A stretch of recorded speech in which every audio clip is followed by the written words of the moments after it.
Hello everyone, my name is Komal Lama and I am your chemistry faculty. तो आज का lecture बहुत इंपॉर्टेंट होने जा रहा है, क्योंकि जब आप इस लेक्चर को लास्ट तक सुनेंगे तो आपको हो सकता है जेईई मेंस और नीट के अंदर एक सवाल मिल जाए जो आज के लेक्चर से रिलेटेड है। तो मैं चाहूंगा कि आप सभी लोग इस लेक्चर को लास्ट तक देखिए। आज हम some important terms and its definition पढ़ने वाले हैं। उससे पहले मैं बात करता हूं, लास्ट क्लास के अंदर हमने कोऑर्डिनेट कंपाउंड तक पढ़ लिया था।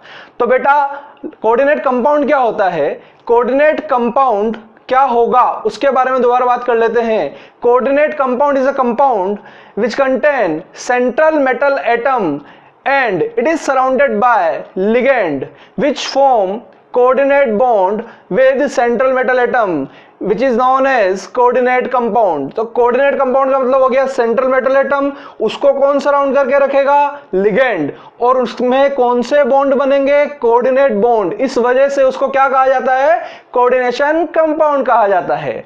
ये हमारा कोऑर्डिनेशन कंपाउंड की डेफिनेशन हो जाती है। अब आज हम बात करेंगे इंपॉर्टेंट टर्म्स की। तो उसमें पहला टर्म्स आता है central metal atom. For Fe(CN6) के केस में Fe+2 is a central metal atom. और इसकी प्रॉपर डेफिनेशन की बात करें तो सेंट्रल मेटल एटम कॉम्प्लेक्स का वह पार्ट है जो लोन पेयर को एक्सेप्ट कर सकता है। Which can accept the lone pair is known as central metal atom. Next हमारा आता है कोऑर्डिनेशन नंबर। कोऑर्डिनेशन नंबर का मतलब क्या हो गया, सेंट्रल मेटल एटम जितने लिगेंड से सराउंडेड होगा वो उसका क्या कहलाएगा, कोऑर्डिनेशन नंबर।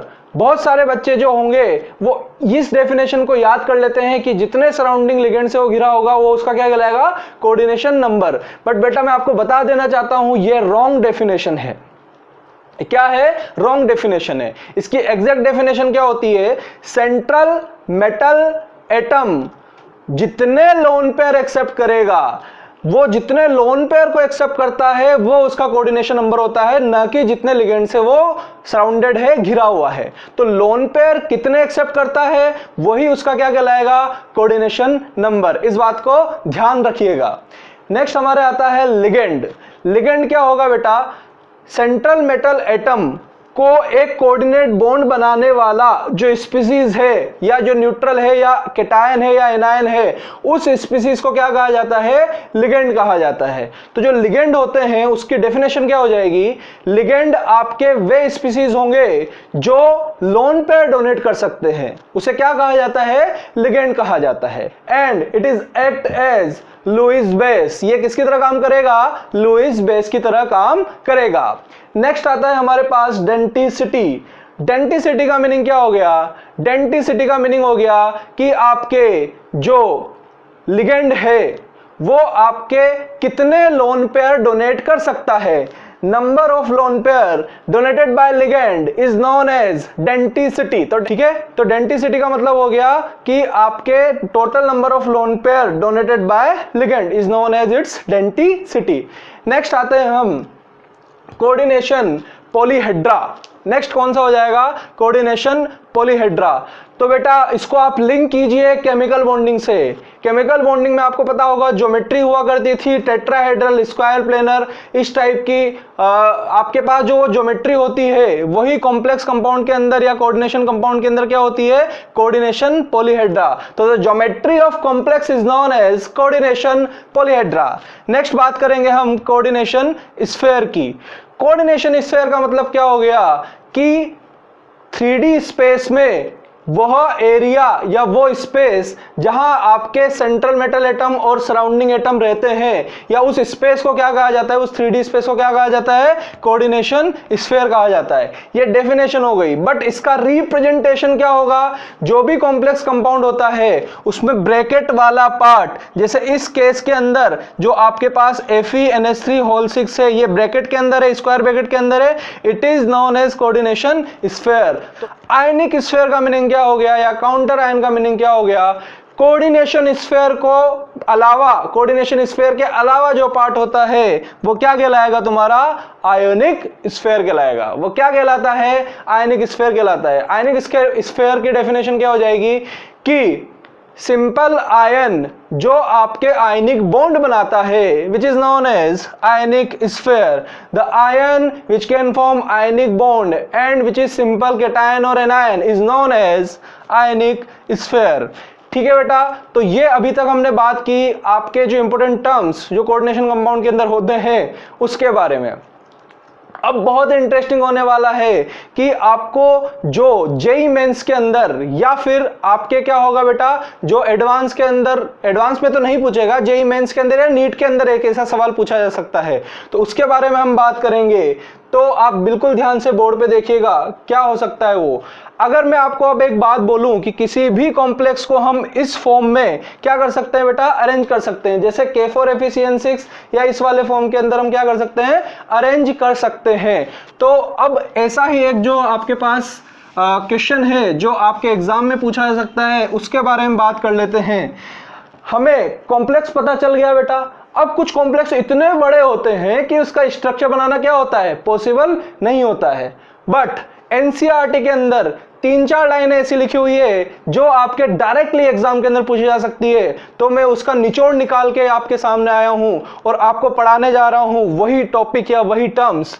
तो आपको पता होगा बेटा, बायोलॉजी के स्टूडेंट को ज्यादा पता होता है हीमोग्लोबिन। तो जो हीमोग्लोबिन होगा, हीमोग्लोबिन के अंदर आपके कौन सा वाला, हीमोग्लोबिन इज अ कॉम्प्लेक्स, वो भी एक कॉम्प्लेक्स है, उसमें कौन सा वाला सेंट्रल मेटल एटम होता है, तो उसके अंदर सेंट्रल मेटल एटम होता है Fe+2। क्या याद रखेंगे, ये हीमोग्लोबिन जो होगा वो सेंट्रल मेटल एटम जो होगा कौन सा होगा उसके अंदर, Fe+2।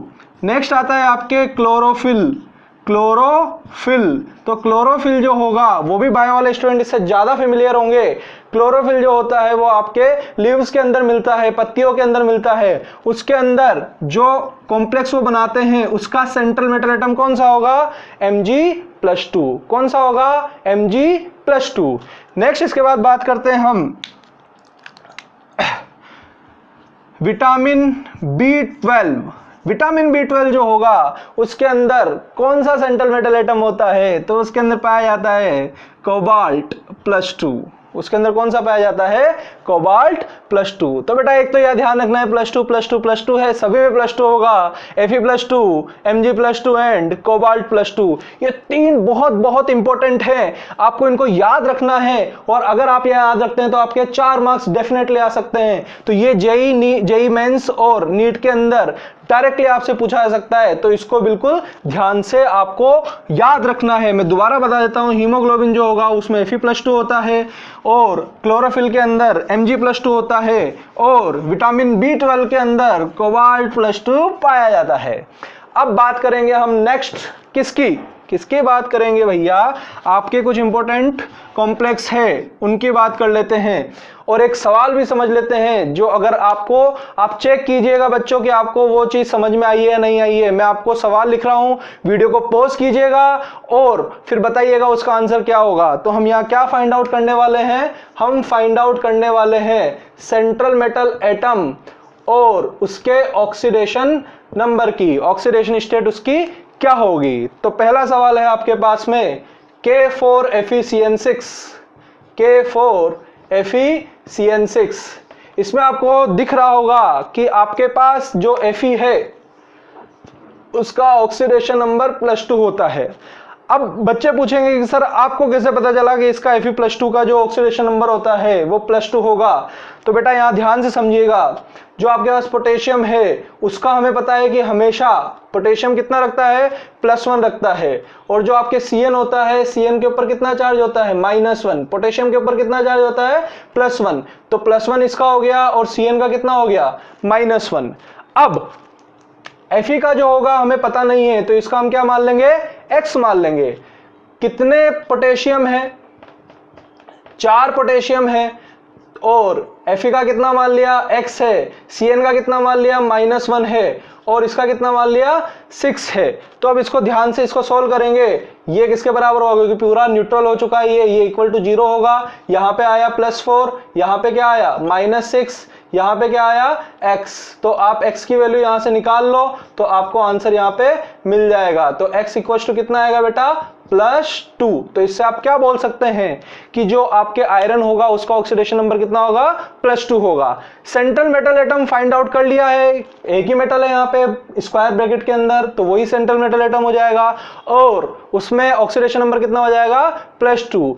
अब इसके बाद जो मैं बताने वाला हूं उसको बहुत बहुत बहुत ध्यान से सुनिएगा कि आपके और जो कॉम्प्लेक्स होते हैं वो आपके कितना ऑक्सीडेशन नंबर रखते हैं। अब बेटा एक तो ये कॉम्प्लेक्स हो गया, इसमें आप x की वैल्यू रख के आप निकाल सकते हैं। मैं ज्यादा एग्जांपल नहीं बता रहा हूं, बाकी आप घर पे ट्राई कीजिए। एक आपके इंपॉर्टेंट कॉम्प्लेक्स होता है, वो होता है सिस प्लेटिन। क्या होगा बेटा, सिस प्लेटिन। थोड़ा बड़ा लिख देता हूं, सिस प्लेटिन। सिस प्लेटिन जो होता है वो क्या होगा, एंटी कैंसर होगा। क्या होगा, एंटी कैंसर होगा। अब सिस्प्लेटिन जो होगा उसमें पूछा जाता है कि इसका सेंट्रल मेटल एटम क्या है या ऑक्सीडेशन नंबर क्या होगा सेंट्रल मेटल एटम का। तो बेटा इसका फॉर्मूला आपको पता होना चाहिए। सिस्प्लेटिन का फॉर्मूला होता है Pt(NH3)2 Cl2। फिर से याद कर लीजिए, सिस्प्लेटिन होता है Pt(NH3)2 Cl2। जो भी मैं पढ़ा जा रहा हूं सारे इंपॉर्टेंट चीजें हैं, फालतू चीजें एक भी नहीं है, इसलिए ध्यान से समझिएगा। Pt(NH3)2 Cl2, इसमें जो आपके पास ज्योमेट्री मिलेगी उसमें सिस ज्योमेट्री होगी, ट्रांस नहीं होगी। सिस और ट्रांस पढ़ा होगा ऑर्गेनिक के अंदर, तो यहां पे सिस ज्योमेट्री होती है, ये आप ध्यान रखेंगे। अब इसका सेंट्रल मेटल एटम और ऑक्सीडेशन नंबर की बात कर लेते हैं। तो आइए बेटा, यहां आपके पास अमोनिया जो होता है उसका ऑक्सीडेशन नंबर 0 होगा। ये लिगेंड को हम जब डिटेल में पढ़ेंगे तो उसमें आपको पता चल जाएगा कि किसका ऑक्सीडेशन नंबर क्या होगा, पर इसके केस में आपके ये 0 होगा। Cl का क्या होगा, आपके -1 होता है। इसका कितना मान लिया बेटा, x मान लिया, तो ये x + 0 + -2 = 0। तो x कितना हो गया यहाँ पे, +2। तो प्लेटिनम का कितना हो जाएगा, +2 ऑक्सीडेशन नंबर हो जाएगा। नेक्स्ट इसके बाद हम बात करेंगे कि आपके सिस प्लेटिन के अलावा और कौन सा इंपॉर्टेंट कॉम्प्लेक्स है, तो उसके ऊपर बात कर लेते हैं। वो होता है बेटा Prussian blue. Prussian blue, Prussian blue जो होगा उसको आपको ध्यान रखना है। प्रूशियन ब्लू का फॉर्मूला क्या होता है, तो प्रूशियन ब्लू का फॉर्मूला होता है Fe4 FeCN6 whole thrice. Fe4 FeCN6 whole thrice. अब यहां बच्चों को एक बहुत ज्यादा डाउट आता है कि सर आयरन जो होगा उसका +2 भी होता है ऑक्सीडेशन नंबर और आयरन का +3 भी ऑक्सीडेशन नंबर होता है। तो अंदर वाला आयरन और बाहर, क्योंकि भैया एक आयरन नहीं है, कितने आयरन है यहाँ पे, 2 टाइप के आयरन है। तो दोनों जो आयरन है उसमें कौन सा +2 होगा या कौन सा +3 होगा, या हम कैसे निकालेंगे, क्योंकि अब 2 वेरिएबल हो जाएंगे, एक को अगर x मानोगे तो दूसरा y हो जाएगा। एंड हमारे पास एक ही इक्वेशन है तो हम दोनों को सोल्व नहीं कर पाएंगे। तो हमें क्या करना पड़ेगा, hit and trial method use में लेना पड़ेगा, तुक्का लगाना पड़ेगा। तो भैया तुक्का लगाओ, इसमें क्या हो सकता है इसका, तो ये जो आपके पास ऑक्सीडेशन नंबर होगा उसको ध्यान में रखना हमेशा। प्रूशियन ब्लू के लिए क्या होता है बेटा, प्रूशियन ब्लू के लिए आपके पास आयरन जो होंगे, बाहर वाले आयरन का +3 होगा और अंदर वाले आयरन का क्या होगा, +2 ऑक्सीडेशन नंबर होता है। ठीक है, इसको आप और एक तरीके से रिप्रेजेंट कर सकते हैं।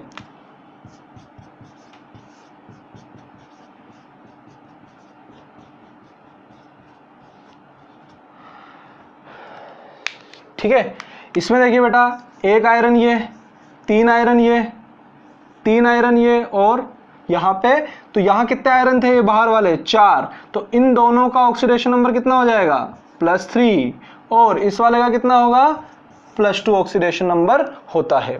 तो बच्चों क्या करना है आपको प्रूशियन ब्लू के अंदर ये फॉर्मूला जो है वो याद रखना है, पहली बात तो। और दूसरी बात, बाहर वाले जो आयरन होते हैं उनका +3 होता है, अंदर वाले आयरन का कितना होता है, +2 ऑक्सीडेशन नंबर होता है। तो सिस प्लेटिन और प्रूशियन ब्लू में से भी बहुत बार सवाल पूछा गया है IIT JEE और नीट में, तो आपको उन बातों को ध्यान में रखते हुए क्या करना है, इसको याद करते हुए चलना है। तो क्या आपको ये सारी चीजें समझ में आ रही है। सेंट्रल मेटल एटम क्या होगा इसमें, आयरन। ऑक्सीडेशन नंबर क्या होगा उसका, +2। बाहर वाले आयरन का कितना होगा, +3। अब बच्चे बोलेंगे कि सर आपको कैसे पता है, आप कैसे इसको सेटिस्फाई कर सकते हैं, तो ध्यान से सुनिएगा बिल्कुल। बाहर वाला जो आयरन है उसमें कितने ऑक्सीडेशन नंबर है बेटा, उसमें हमारे पास में है 3 ऑक्सीडेशन नंबर, और कितने आयन है वो वाले, 4। तो कितना हो गया, +12, तो यहां से हो गया। आयरन जो अंदर वाला है उसमें +2 है, और ये जो होगा वो कितना होगा, तो 2 × 3 कितना हो जाएगा, +6 हो जाएगा। तो टोटल प्लस चार्ज कितने हो गए, 18। अब Cn का देखिए, Cn जो होगा वो -1 रखता है, और 6 × 3 कितने हो गए, 18। तो ये कितने हो गए, -18। तो क्या ये सेटिस्फाई कर रहा है, तो आपके +18 और -18 दोनों इसको न्यूट्रल बनाने का काम करेंगे, और आपके पोजीशन भी न्यूट्रल भी होता है। तो इससे हमें पता चलेगा बाहर वाला और अंदर वाला। इसके अलावा अगर आप कुछ आयरन की और वैलेंसी रखेंगे, भाई इसमें से 2 या 3 को कुछ और ऑक्सीडेशन दे दें या इसको कुछ और ऑक्सीडेशन दे दें, तो आपके ये रिएक्शन सेटिस्फाई ही नहीं होगी। तो इससे हमें पता चलता है कि पोजीशन ब्लू जो होगा वो आपके क्या होगा बेटा, बाहर वाले +3 वाले और अंदर वाले +2 ऑक्सीडेशन नंबर के साथ में होते हैं। तो ये 4-5 जो मैंने चीजें बताई है उसमें से एक क्वेश्चन आपको मोस्ट प्रोबेबली जेई और नीट में जरूर मिल सकता है। तो आप प्लीज इसको ध्यान से सुनिएगा, और आप जितना आप इस वीडियो को शेयर कर सकते हैं, किसी भी बच्चे को पहुंचा सकते हैं जो 12th क्लास के अंदर पढ़ रहा है, ये जो आईआईटी या नीट की तैयारी कर रहा है, तो इसको शेयर कीजिए। और मेरे चैनल को रामबाण केमिस्ट्री को सब्सक्राइब कीजिए, जो कि आपको बिल्कुल सही और एक्यूरेट आपको केमिस्ट्री के बारे में इंफॉर्मेशन देंगे, जो आपके आईआईटी और नीट के पॉइंट ऑफ व्यू से बहुत इंपॉर्टेंट है। तो बच्चों, आज इस लेक्चर को हम यहीं खत्म करते हैं। आगे मिलेंगे नेक्स्ट क्लास के अंदर और एनर्जी के साथ में, और आपको नई नई चीजें हम बताएंगे।